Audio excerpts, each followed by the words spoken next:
পশ্চিমবঙ্গ আমার, আসামও আমার, মণিপুরও আমার, এই বদ্বীপ পুরোটাই হলো আমাদের।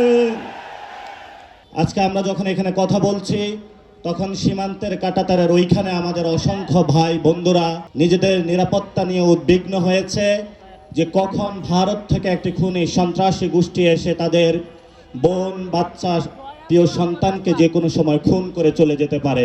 ইতিমধ্যে বিভিন্ন জায়গায় বক্তব্য হয়েছে।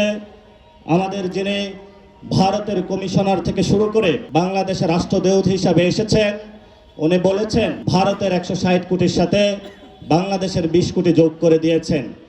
আমরা তাদের সাথে উদ্দেশ্যে বলতে চাই, বাংলাদেশের 18 থেকে 20 কোটি জনতা, পশ্চিমবঙ্গের 10 থেকে 12 কোটি জনতা, আসামের 1.5 থেকে 2 কোটি জনতা, তেমনিভাবে মণিপুর থেকে এই বাংলা ভূখণ্ডের বদ্বীপে যত অঞ্চল রয়েছে সেখানের জনসংখ্যাকে যদি আমরা হিসাব করি 32 থেকে 35 কোটি জনতারও আমরা দায়িত্ব নিতে সক্ষম এবং আমরা দায়িত্ব নিতে চাই।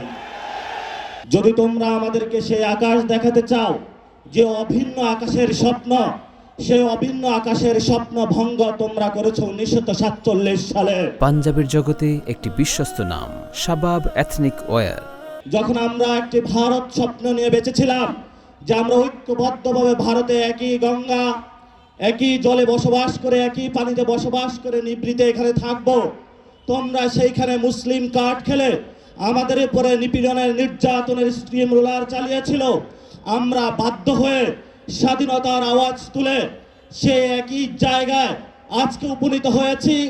নতুন করে যে স্বপ্ন তুমি আমাদেরকে দেখাচ্ছ সেই স্বপ্ন তোমরা 47-এ ভঙ্গ করেছ। এই যা ইতিহাস চলে গিয়েছে নতুন করে মুসলমান এবং বাংলাদেশ ভারতের সাথে একীভূত হওয়ার যে অখণ্ড ভারতের যে স্বপ্ন, সেই স্বপ্নে আমরা কখনো ঐক্যবদ্ধ হব না।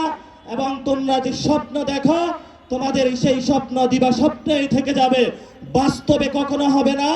যদি বাস্তবে হওয়া সম্ভব, যেটা আমাদেরকে ভাসানী বলে গিয়েছিলেন, পশ্চিমবঙ্গ আমার, আসামও আমার, মণিপুরও আমার, এই বদ্বীপ পুরোটাই হলো আমাদের।